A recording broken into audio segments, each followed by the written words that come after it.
You're listening to The Breakup Theory, conversations about ending things and collective liberation. Just at the top of the episode, I would like to give a content warning that the discussion that follows mentions childhood sexual abuse. When Simon van Saarloos invited me to be in conversation with them at the New York Artbook Fair surrounding their recently published Against Ageism, a Queer Manifesto, I was honored and excited. We'd already been discussing recording a conversation for the Breakup Theory, so it was serendipitous that this event came along. I love doing the podcast, but it's really exciting for me to do public talks and get to engage directly with people. Simon and I met before the event, and we found that we were able to really push each other's thinking into interesting and exciting places, so we anticipated a good conversation. It also turned out that we were both working on books about despair. Theirs is the upcoming Trans Despair through AK Press. Mine will be out late next year. It's a secret. If you haven't yet had a chance to read Against Ageism, I'll give a brief setup. Simon writes in a hybrid, personal, theoretical, and sometimes academic style, by which I mean their citations of academic work. This style really invites you into their deep consideration of embodied existence and age, sex, and gender. The book is very provocative, which I'll allow you to hear about in our conversation. It turns out age is a very rich entry point into thinking about a whole tangle of things we take for granted about how we live. Of particular interest for me was the approach to different ways of thinking about time. Crip time, linear time, racialized time, queer time, all opposed to cis-hetero narratives of growing up. I've typically taken an approach to thinking about age from the perspective of youth and youth liberation, specifically addressing the situation of trans kids. In this book, Simon focuses a bit more on the so-called older ages, perception and relationship, and also death and grief. All of these issues Simon intimately connects to sexuality and desire, and the experience of transness and queerness they've had, and that other people might share and understand. This episode comes directly from a recorded conversation at MoMA PS1 in Queens, New York, so the format is different than normal episodes. I'm grateful to MoMA PS1 and Printed Matter, who hosted the Bookfair, for making this recording and sharing it with me. Simon and I found this conversation so generative that we're planning another one, so if you like this, look forward to another episode on a different timeline. Besides sharing this podcast and rating and following it, if you want to access more of my work, as well as the work of the wonderful Carla Joy Bergman, Danny Burleson, and Vicky Osterweil, you can find us at CAW, where you can sign up for our newsletter. It's cawshinythings.com. If you subscribe, you will also get access to all of our articles, our Discord server where we have discussion, movie nights, writing workshops, and book clubs, and more. Our podcast advice column and zine and sticker library are always free. The Breakup Theory is a member of the Channel Zero network of anarchist podcasts, which pulls together a wide variety of shows taking an anarchist perspective on culture, politics, actions, and more. Check it out at channelzeronetwork.com. And now for my conversation with Simon van Saarloos at the New York Artbook Fair. Shall I start us off? Yes. Hi, everybody. Thanks so much for being here. My name is Simon van Saarloos, and I wrote this book, Against Ageism, a Queer Manifesto. Thanks for holding it up. And I'm very excited to be in conversation with Shuli Branson. Shuli wrote the book, The Practical Guide to Anarchism, which I very much loved. And then more recently, Shuli's also been co-hosting the podcast, The Breakup Theory. And I'm incredibly interested in the way in which Shuli is thinking about a kind of like divestment or like letting go of particular things that do not work anymore. And one of the things I would vouch to let go of would be age. And so that's why I invited Shuli as a conversation partner here today. Thank you so much for being here. Oh yeah, I was excited when you invited me, and we had already been talking about the book and having a conversation, and then this came up, and I was like, yeah, this is perfect. I like the way you put it, right? Like refusing or divesting from age, because I'm very committed to ideas of like youth liberation, family abolition. Maybe we'll get into that, which I think is connected with working against age as defining our identity or a hierarchy of who matters. Do you want to give a little bit more of a background about the book before we go into it? I can do that. And we will also have time for questions afterwards, so hold on to those or interrupt us whenever. When thinking about age or ageism, I think often the way that it is approached is that it's about the discrimination of older people. And I am approaching ageism as something that affects all of us at any age. I think we make a lot of fuss about being assigned gender at birth, and I think we should. However, I would say we're also assigned age at birth. So the moment that we come into this world and we're documented onto this timeline. And when I'm saying timeline, I'm referring to a kind of linear progressive time that then you're on. Like your development is being tracked as a baby, literally, like your physical situation, so to say. But you're also, so that's like on a kind of like bodily level, but also just entering into age segregated infrastructures such as education. And from that moment on, your supposed well-being or the tracking of who you are and what you should be is in line with this kind of assigned age. And if you're falling off the line of age, you're basically falling out of line. So that's kind of how I approach ageism. So it concerns all of us at any moment. And I start the book with an experience of sexual assault that I experienced at a very young age. And I do that because I consider it my first introduction to ageism.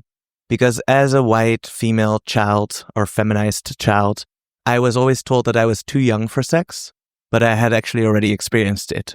So even though the category of the child, the white innocent child, deeply implicated me as being a subject that deserved, quote unquote, that category and the protective measures that come with that category, I felt confronted at a very early age that even that category did not serve what it was set out to do. So the hypocrisy of age and the supposed protection that comes with the idea of childhood didn't work.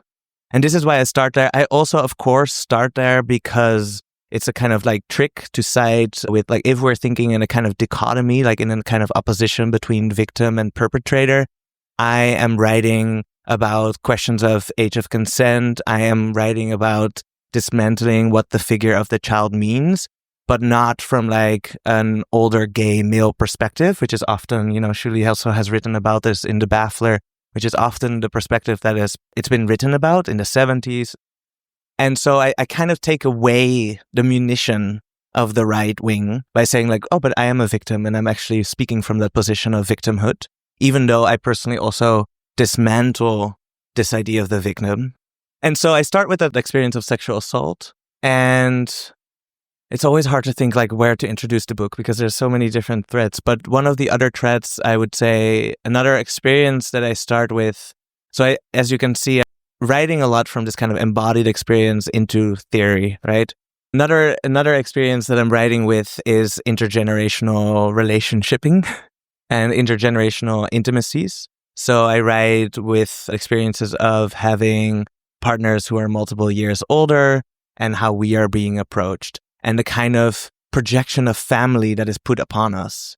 So when I'm out with my partner is being addressed as my parent.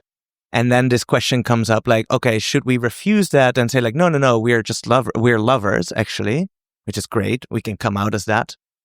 Or should we say like, indeed, and then kiss in front of them and leave the kind of atmosphere of like, oh yeah, maybe, okay, you're French kissing, to say it like that, with your parent, okay? So it's also these questions of like defensive strategies comes forward a lot in Against Ageism. It's like, if we are called as trans people, if we are called groomers, should we say no, we are not?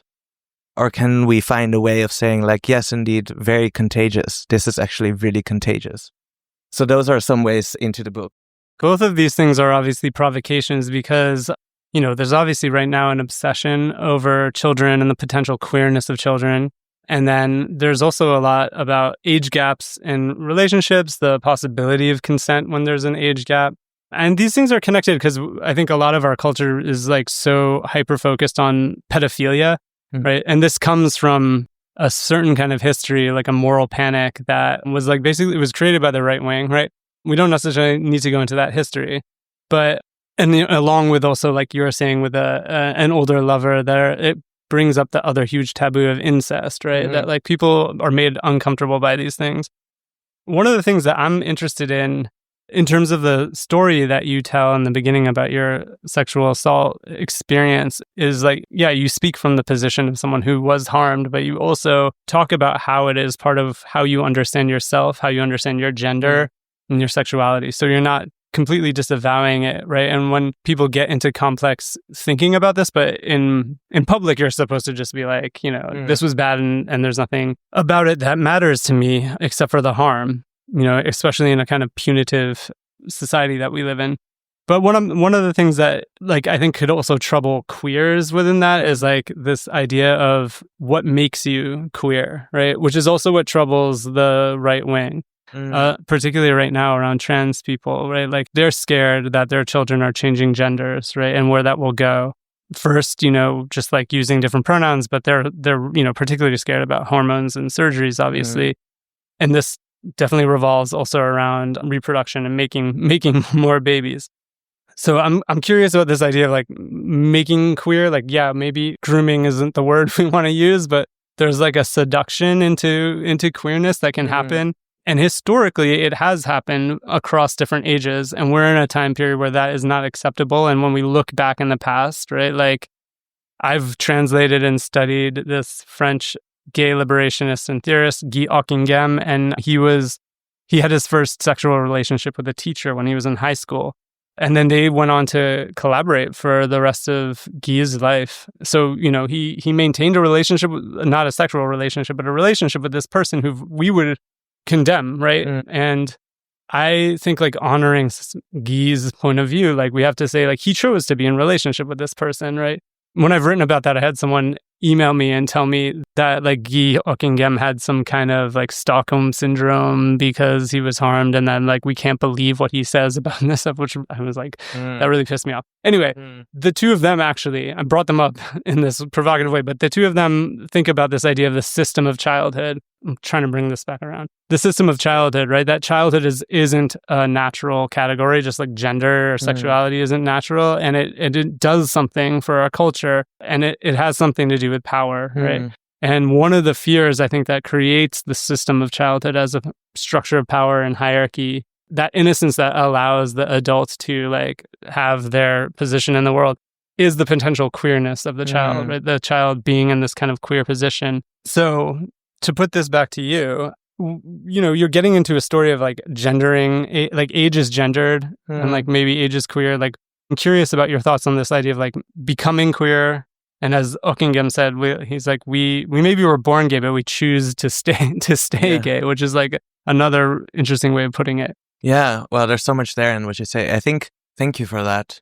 I mean, on the one hand, if we don't call it grooming, but we call it being in relationship, like a form of contagion that happens through being surrounded, I think it's about, and you also write about this in the Baffler piece, right? Like the way in which we are conditioned into believing this kind of contained subject. And the contained subject then goes along with the property lines that you're drawing in relationship to the nuclear family. So I think for me, what feels really important about being against ageism is that age in many ways upholds the nuclear family.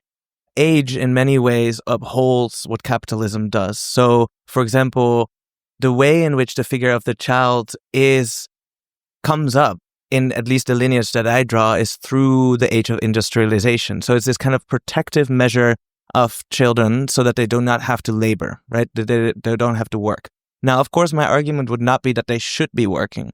It's more that I'm flipping it around and asking, so why is it that when you turn 18, suddenly it's okay for you to be exploited by the workforce?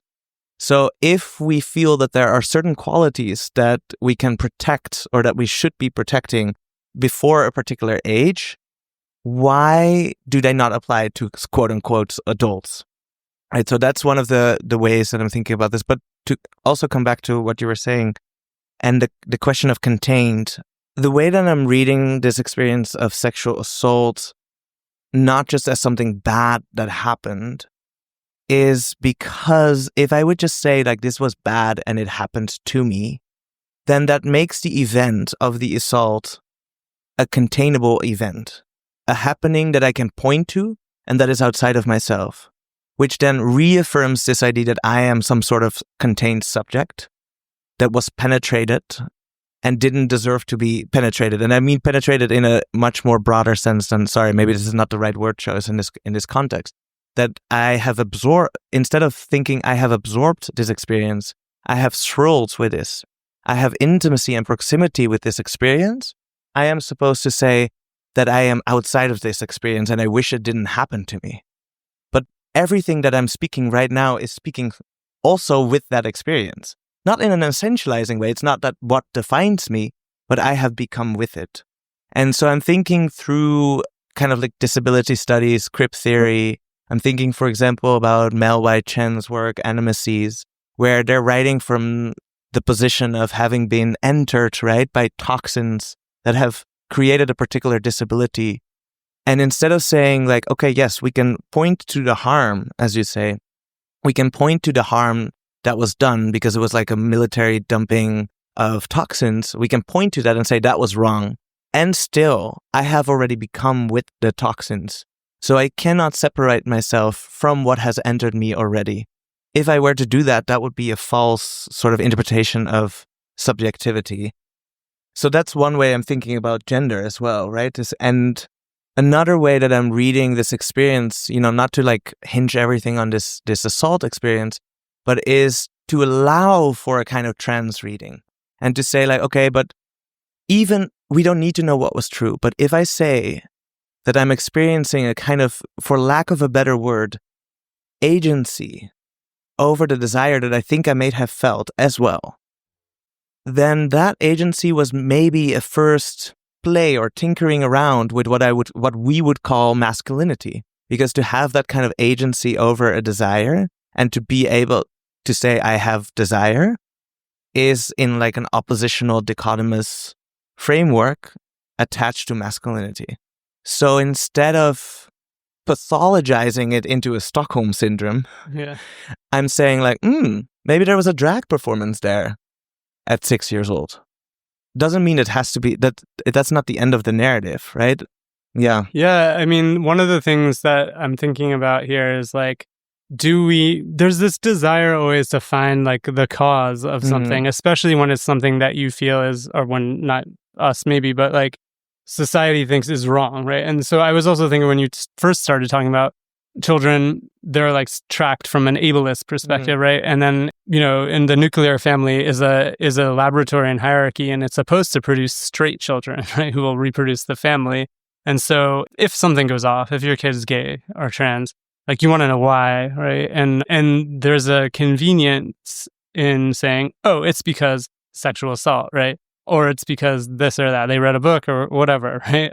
And that attempt to like find a cause is also the same kind of attempt to find a pure outside of things, right? Like you're talking about Mel White Chen, like we can't live pure lives completely separated from the environment that we're in.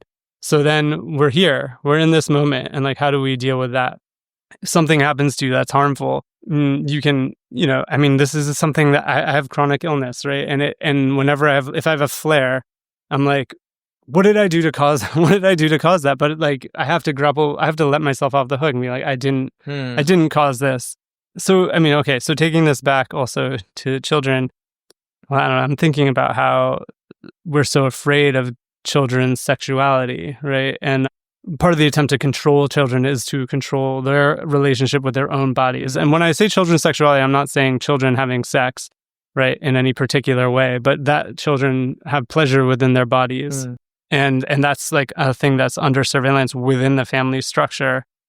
We can talk more about childhood, but like you're also concerned with aging beyond that. And I'm wondering if you find parallels in the way that children are sort of contained and treated. Yeah. And then the way that we look at older people, right? Like, because the other side, there's like, you give all this Aristotle theory about age where like young people are like this, and then you're in the prime of age, and then you're in the decline or whatever. Yeah, so the Aristotle, for those who are maybe thinking about getting the book, it's on the first floor. It's only 2 or 3 pages of Aristotle. So you don't have to worry about that. Yeah, don't worry about it. But what is so fascinating about that, there were some things that you were saying about cause that I want to come back to, but what's so fascinating about the Aristotle is that, so he's talking about the characteristics of the young, those in their prime and the old. And the characteristics that he describes are so incredibly stereotypical that it reads like a comic or like a comedy. And simultaneously, you just see how those stereotypes have filtered into what we consider. So like, okay, the young are always energetic.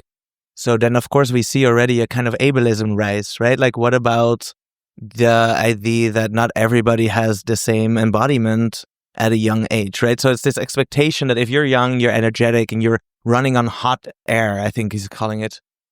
And, there's also examples, I think I refer to this in the book in a footnote, for example, where you would see that over time, the stereotypes that stick to testosterone are so different at any moment. It just depends what is the most utilitarian, so the most useful stereotype at that moment. So at some point, it might be masculinizing, and masculinization in an context of incarceration has a kind of calming effect. So you see that the way the development of testosterone is experimented on in prison people in San Quentin in California. And they use testosterone to quote unquote masculinize in order to calm incarcerated folks, because the demasculinization of incarceration must somehow be countered. And then I look at, for example, narratives in the Netherlands right now. You would have this quote of testosterone bombs, like bombs of testosterone, which is a deeply racialized term, mostly used for Dutch Moroccan youth. And it's this idea that crime comes from testosterone, right? But I'm mentioning testosterone because it also relates very much to ideas of aging. And I'm coming back to Aristotle, which is that you can just see how Aristotle also produced these kind of stereotypes that are helpful for a particular moment and that are politically useful. So what is really interesting, for example, is that he says that the characteristics of those in their prime are mentally, one is in their prime. I should probably say him. He is in his prime when 49. And Aristotle writes this text when he is 49. So you can see how age is utilized. And I think that also brings me to the cause, because I'm also addressing these questions on a very sort of like basic level, which is like, can we just cut out the language that we use, that language that is age-based, in order to have excuses? So, for example, which is where the cause comes in, right? It's like, oh, you use age as a cause, but it's not. So like, oh, I'm going home, even though the party is still going. Yeah, well, I'm old. So this way of referring to oneself or referring to particular behavior through age, I'm just wondering, like, what would happen to our kind of relating if we didn't use age as an excuse? And I think another example, and then I'll stop, but is, since you brought in like thinking about the older, is in the chapter Fuck You Racist Grandma. And you see a kind of overlap between the infantilization of the grandma, right, which is also gendered, which you also brought in. Right. And to say like, oh, well, she's old, so she just doesn't know better. Which, of course, we should always counter with like, okay, what is the access here, or what is the expected access here of information, or the proximity to particular resources? So there's this infantilization. But I'm less concerned about the infantilization in this moment of the racist grandma, and more about the assumption that the grandchild will be less racist somehow, just inevitably because of the passing of time. And that, of course, promotes this idea that there's such a thing as linear progressive time, where things in the past are inevitably more conservative, and in the present would be more progressive, and in the future even more progressive. And I think you've also, you talked about this in relationship to like organizing circles and like the kind of projections onto both youth and elders, right? Yeah. Well, yeah. So it's like a lazy politics to say like, oh, when all the old racist people die off, then we'll be in like some kind of free world. And like, I have my students are always like, whoa, it was so bad back then and it's so good right now. I'm like, what are you talking about? It's good right now. But yeah, like, like anarchists aren't, I'm an anarchist. Anarchists aren't immune to this issue, because most organizing spaces our adult base, they're probably mostly dominated by 20s, 30s, right? Like there's a knowledge that people like age out of organizing because there's not really if people have kids, for example, there's no room for kids in a space of organizing or like work or health stuff, right? Like as you get older, if you're dealing with like illness, like there's not as much access. And I think that's interesting. So like when I talk about a political commitment to something like family abolition and youth liberation, I think it's connected to also how we would like organize space, right? Because like family abolition, as Sophie Lewis says, it's like about the deprivatization of care, right? And youth liberation is to like get youth the ability to determine their lives, right? Rather than to be property, which is how people think of children. So what that would mean, right, is if we deprivatize care and communalize or collectivize care, then the age of a person at any moment wouldn't be the determinant of whether they need care, right? It would be your need, right? And then the ability for people to show up and do that. And then, yeah, I think like there's this default idea that like the young will bring in new ideas, right? And the old are kind of jaded. And to a certain extent that like when we have these stereotypes, people take them on for sure. And there is some truth probably to the fact that like someone who hasn't been slammed down by the cops a bunch of times, like has some different idea. Or like what I think about with my students who like go out into the streets, I'm like, now they see firsthand that the police aren't there to protect them. So you like have an object lesson of that. But I think a lot of those cliches are ways to block the possibility of like people speaking or collaborating too, actually. And, you know, I want to tie this to one of the concerns of your book, which is temporality, because we have the progress narrative, which is also like the idea that you go from one place, like, you know, you grow up. You were talking about like work, the age of work, right? Like one of the things that defines adulthood is needing to work, right? And if we come from like, I don't want work to exist. I don't want there to be capitalist work, which means that if we didn't have work, children and adults would be collaborating in a different way, right? Like you wouldn't necessarily need to lock children up in schools so that they don't destroy the world. And to enable adults to like work exploitative jobs. So freeing up that, I can imagine freeing up different timelines. There was one other thing I wanted to say, which is like your internal experience of aging is usually like a kind of a dissonance, because I feel the same, right, as I've always felt. And like I feel the same as I was like when I was in my teens or 20s. And I'm carrying all of these memories and like experiences of my childhood. So there's like a persistence there, or even like a parallel of different timelines. And it's only like the external world that really reflects back to you your experience of aging, whether that's like through stereotypes. Sometimes maybe it's through illness as well.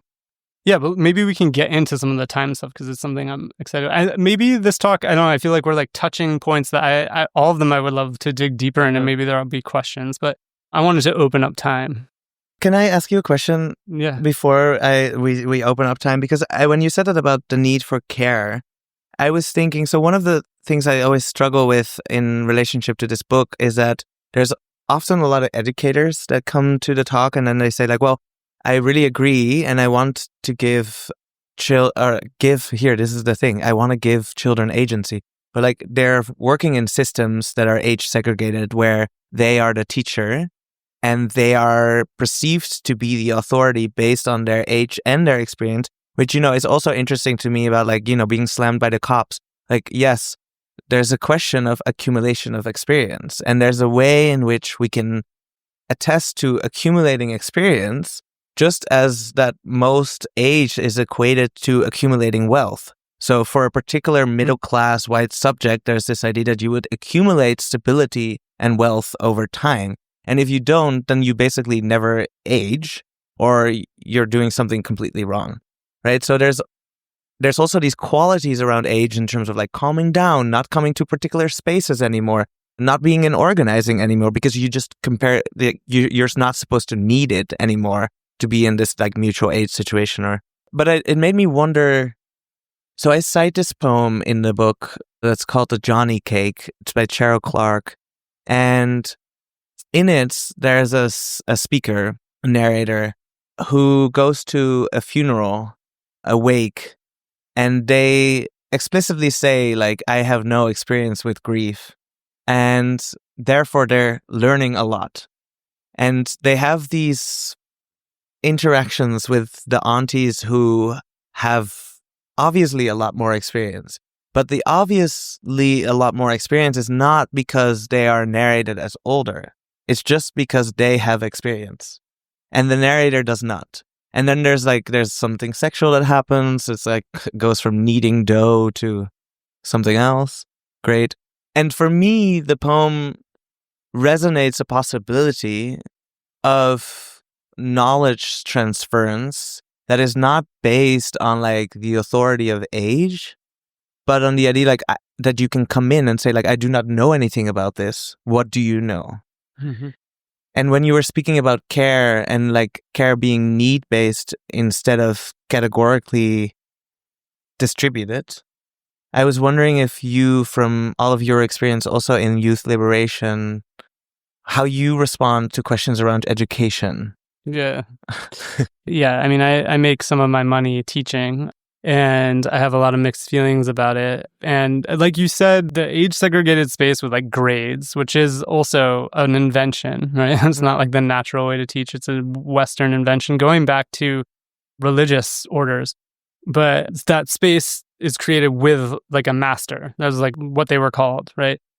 And so as an anti-authoritarian and going into a classroom, there's almost no way to completely counteract the position of the teacher being imbued with some kind of authority. So like you have to acknowledge that, right? Because that exists. I can't just go into a classroom, and students aren't going to be like, because they're so, I mean, school, like family, is training you to follow rules, right? And so like you lose your capability of invention and possibilities. So when I'm teaching and I try to like make a horizontal thing where I'm like inviting students to collaborate with me on like making assignments and grading, or I don't really grade, but anyway, they don't know what to do often, right? Yeah. They want me to do it for them. They want to be told that they're good or bad, and they want me to give them the assignment and tell them how to do things, which I find really interesting. I mean, there's obviously alternative education spaces, and I've taught in those where people have more self-directed learning, but like just mostly it's like that.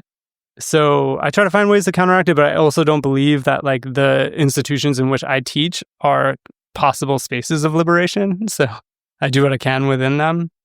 I was thinking though, so we have death on one side, which we so much of our society is organized around disavowing, right? And then also like invisibilizing, right? Like this person could go to a wake and be like, I don't have any experience with death, right? And like people have written about how we've like Western European culture progressively like hidden away bodies. There's this other thing though I was thinking about with like children. Human babies are born in a complete helplessness, right? Like that is actually true. Like if you just left a newborn to like care for themselves, they would die, right? They need care, and longer than a lot of other animals, right? Like for more years, right? Which I think is, we can like naturalize that in a way that creates this kind of progression. I was just thinking that like kind of prematurity of birth is one way to say it.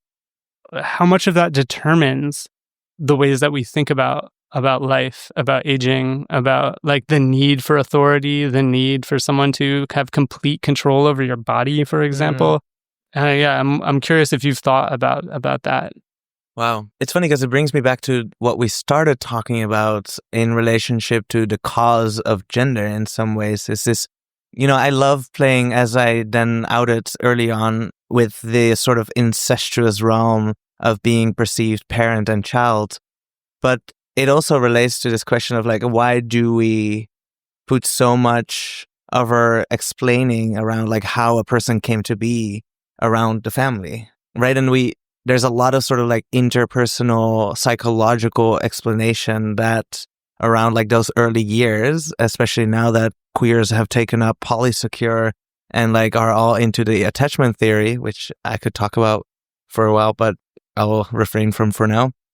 And so like this focus on attachment and where attachment happens simultaneously while leaving the nuclear family intact.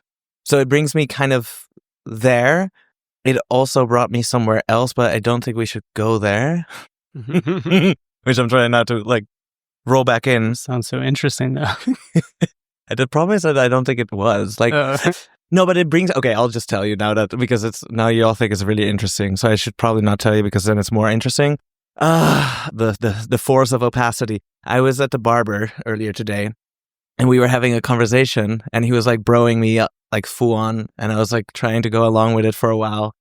And at some point, he's telling me that him and his girlfriend are in an open relationship, and I'm like, okay, cool. And so at some point, he says to me, picking up on the fact that I'm too gay for this conversation. And he's like, yeah, well, in the straight world, there's just not that much, open relationshiping. And I was like, no, that's true. I very much applaud that you two are doing this. And then he said something, yeah, well, I think it's biology, that there's not that many straight couples that are doing an open relationship. And so in this moment, I was like, okay, now I have a problem because I'm going to have to engage this conversation full on. Yeah. And I'm going to have to come out as trans because he was just kind of like broing me up. And I was like, oh, yeah, women are so different. And I was like, why did I get there? Because of the idea of the premature. But biology, yeah. Yeah, with the biology. And he was just like, in the end, it was like an hour and a half conversation that I didn't know for sure if I wanted to have. But it was interesting to talk to him about this sort of like desire to explain through biology. Yeah. And I was trying to get not just at like, I don't think that's true because I have been trained in feminist theory, and feminist theory is like questioning at least all these biological truths. Like that wasn't the interesting route for this conversation, right? So I was trying to figure out what it was through attachment actually that helped him feel a particular way of good in relationship to these kind of biological narratives. Yeah, well, this will get us to the breakup, but let me just comment first. Wow, you got stuck in an hour and a half long conversation teaching something to a straight man? That's really weird. Yeah, okay, so, right, like, I'm really interested in refusal, right? And, like, so let's say biology is destiny, right? Like, which is something that we don't want to say, but, like, even if it was, we should be able to say no, right? And this is also the fear about trans people, is that like trans people can engineer bodies, change the body, refuse the biology, like change sex, right? Which is something that we're supposed to be stable. Bringing this into relationships, like I think refusal is a really important way to think about the possibility of a relationship. Like even if you don't break up with someone, the knowledge that you can break up is really important because so many people get stuck in things. For me, that doesn't mean like a straight couple should open up their relationship because, there's a lot of examples of that not being liberating, at least for the woman, But I do. According to him, would be biology. Right. Yeah. Right. Well, it's like because it's usually like, oh yeah, because like, and this is very old. Like, well, men need to go fuck around, and women don't really need to fuck around, right? Like, so I needed to be open so that I can actually, be with her, and like let off the steam, as Aristotle would say, the hot air. This is again a temporality question. We are so trained to think in like eternals and things. We value the things that last longer. Like I've been in this job for like 30 years, and I've been married for 50 years, and actually, like we can free ourselves from that and think things have different rhythms. They have different timelines, and part of that is like part of our kind of taking that on is refusing things that we don't want or we don't need, right? That don't help us, like. Get rid of that friend that you have from childhood that like you don't want to talk to all the time, but you feel like you're obligated to because they have some claim on your youth, So yeah, you were talking about divestment, and I wonder if there's a linking between my emphasis on refusal and like the way that you're trying to think about divestment. Yeah, absolutely. Can I make a little detour back to what you were saying? Go wherever you want. Sorry, I was just like turning that over. No. I'm seeing a no in the back, but I'm refusing. Well, the Johnny Cake poem that I mentioned about the funeral wake was gifted to me by a lover who was a different lover who is also multiple decades older than I am. And I remember she gave me this poem, and she was very scared that the proximity in her life to loss, like there were a lot of people in her life that were dying and or had died or had been lost in life. And she really felt like she was afraid that it wasn't sexy this like presence of loss in her life probably because of my age. And I don't know if I could convince, but for me, I was like, no, it's actually really sexy to me. I don't know, that sounds a bit strange maybe, but I was like, this is not a problem at all. It's actually quite invigorating. And so that's something that came up for me when you were talking about this kind of temporality, right? Like the over appreciation of a particular kind of longevity, and then the longevity is also seen as the ethical standpoint. So also in organizing, right, this idea of like, oh, if you set something up, if you set up a group, or if you start a podcast, that the success of that podcast or the success of that group is measured by how long it exists. And that also brings me back to, like, I wrote a piece for Trans Studies Quarterly that's called Frivolous as Fashion. And that's also about like this kind of like, it's tying disability and transness together. So like if we can think about transness being frivolous, and that doesn't mean necessarily the same as it being performative, but it means that it doesn't have to prove its existence through longevity or through sustenance or through maintenance in some sense, but you could indeed have a frivolous relationship to transness. It doesn't have to be something deep and internal that somehow was already always there, right? Right. Transness is like, when it's accepted, is expected to have a timeline and a progression. And one of the things I'm really interested in is like if we can like take control of transition, like doing hormones yourself, for example, then the timeline of transition can be many different things, right? And like in this world where we're defending ourselves against people trying to take away trans care, there's this like phenomenon of the detransitioner who's like, basically then joins the right wing and is like, oh, I was duped.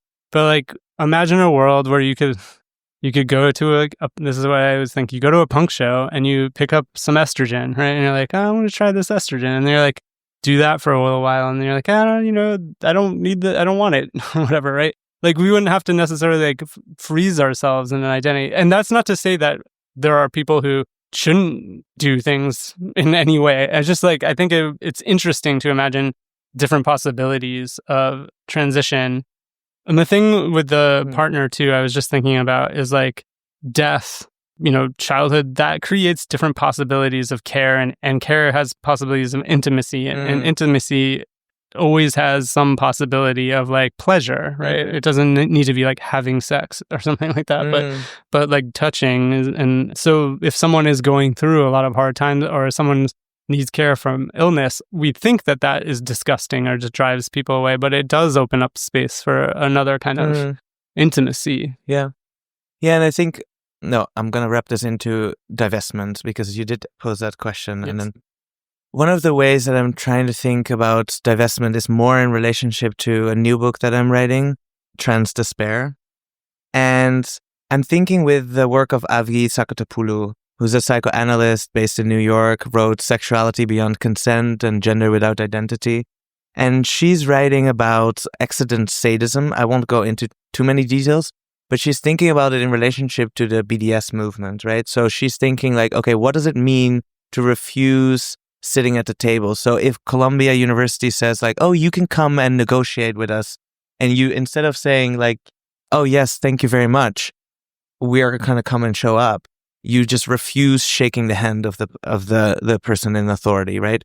And so it's this kind of divestment. She's thinking with a concept of passability, which is a passing between action and inaction. And there's a kind of pleasure in the inaction of refusal. And since you mentioned refusal, I thought it would be interesting to loop this in. And I'm thinking about transness also in relationship to this passability. So that it's not because of how it needs to be defended in the current moment, we need to continuously put it in a position of action to say like, no, but I am so deeply trans that I deserve to be trans. Transness does something to the gender binary. So like non-binary, also like the reason for non-binary to be allowed to exist is that it dismantles the gender binary. Well, maybe it just doesn't do anything. And so it's this kind of, and simultaneously there's also this surrender to indeed like taking estrogen after a punk show and not knowing what will happen. So it's not always the action of like deciding that you want particular changes, but surrendering to the changes. And I'm thinking about divestment in this context also of defense, right? Like how what kind of existences are possible if we are not called into a defensive mode. Right. I was just thinking that the sort of unspoken thing and everything for me is psychoanalysis, which we don't need to get into. And I could also just go off about encampments and the campus organizing, but I think the way you said it is right. Like, as soon as they get you to the table about divestment, you've lost. Yeah. There's people talk about who talked about it as like Gayatri Spivak, like a strategic essentialism, like that we need to use. And I don't know that I agree with that, because I think when we're talking about trans politics, when we fight them on their terrain, we lose, right? Like, maybe we do need to have legal battles to protect care, but that's only defending, right? A war of attrition, right? And anything that we get from the state could be taken away. So it's like building these unseen networks where we can do other things, which, the history of transition or transness is people helping each other in mutual aid, stealing, navigating institutions that are meant to kill them in order to make transition possible. And that's a history that I think we can draw on and sort of refuse the liberal politics that we think are the more realistic ones, The people who organize their politics about defense also get shitty to other trans people because they're like, we need to maintain this line and this is how it is. Like you were saying about non-binary, like non-binary is very threatening to certain trans people who think that the idea of non-binary is going to take away trans care. And I understand where that comes from, but where was I going with that? Yeah, I mean, I guess I connect this idea of refusal with also refusing to be seen, I don't mean going stealth or something. It's some version of that, right? Navigating the world in a way that works for you rather than what we think we're supposed to do. Yeah.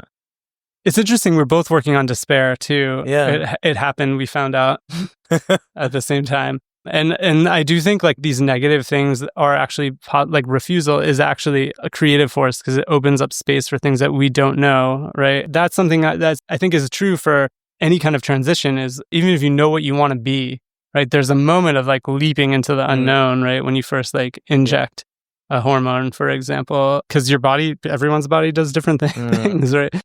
And so, yeah, that possibility of creating a space for an opening for the unknown, I think it's destructive and creative at the same time. I do talk in the book about sort of the universalization of white aging. So just in terms of the portrayal of aging, what sort of images of aging come forward first when thought about aging. And of course, the centralization of the idea of the child being protected, but that only being for the white child or being for the European child. And so I mostly talk about this in a dismantling aspect. I bring forward from the US context Black quantum futurism and their thinking with quantum physics. However, I purposefully do not draw in exterior or outside for me, from my indeed Dutch and American cultural context, outside interpretations of time. And there are, of course, many, right? There's so many interpretations of time that are not linear or that do not see the future forward, but look at time as looking at the past, the past is ahead of you, right? There's, of course, all these conceptions and lived conceptions of circular time. And the reason that I'm not bringing it in this very tiny book is not because I wanted to give Aristotle some space, but is because I am trying to really write from embodied experience. And embodied experience includes the kind of absorption and proximity and entanglement with theory as well. But I'm just really trying to avoid a kind of anthropological extraction. I wouldn't trust myself bringing in a kind of example from an experience of time that is so not lived by myself that I could only bring it in as an example, as a way out. I think it really relates to what we were saying about this kind of negativity, right? That it's to not use particular ways of looking at time as a way out of our shitty problem of using linear time in relationship to aging. And so what I try to do is stay with, no, I was only going to say stay with the trouble. Stay with the trouble. Stay with the trouble. No, but stay with I think we can stay a little longer. For me, I'm saying we, but I don't know who the we is in this case. I can stay a little longer with the mess that we are in instead of bringing forward examples that would maybe get us out of the mess that we are in? Yeah, I think this is a super important question. And the European culture created things like race and gender that as we live them, right? And if we think of those as negative things that we want to abolish, we have to also understand that within the imposition of these hierarchies and violence, there's also a positive experience, right, of culture. And so if you were to say, like, let's abolish race, you wouldn't want to abolish a culture that was created within a space of domination, right? And it's the same thing with like gender sexuality. And just to give a historical example from that, like Guy Ockenham, who's a gay liberationist, was sort of like, after like we sort of won some things, he was like, actually it was better when gay was criminalized and like, cruising was this like illegal thing that we did. I mean, cruising is still, but like there's this thing that gets lost when you like get something accepted in a way. And I think that's a really interesting thing to sit with, to say like, in a space where homosexuality is criminalized and you have to hide yourself and act in these different ways because you don't want to get caught, there's a culture that's formed there that you don't want to just throw away, right? And so this progress narrative of like being accepted actually means losing something that's kind of definitional for your experience. So we're in a mess. We can't go to before the mess. So we decide what we bring along with us, right? And what we let go of. I'm seeing that we have to wrap up. Let's take it outside. Thank you so much, Julie, for being in this conversation. Thank you so much for inviting me. Yeah. Buy this book, read it. Yeah, and also, Julie has stickers of the Breakup Theory podcast. Listen to the podcast, and there's a few books. Yeah. Yes, and come talk to us. Yeah, maybe outside. I'll be outside. Yeah. Thank you so much. You've been listening to The Breakup Theory. Remember to rate, follow us, share us with your exes. Until next time, bye.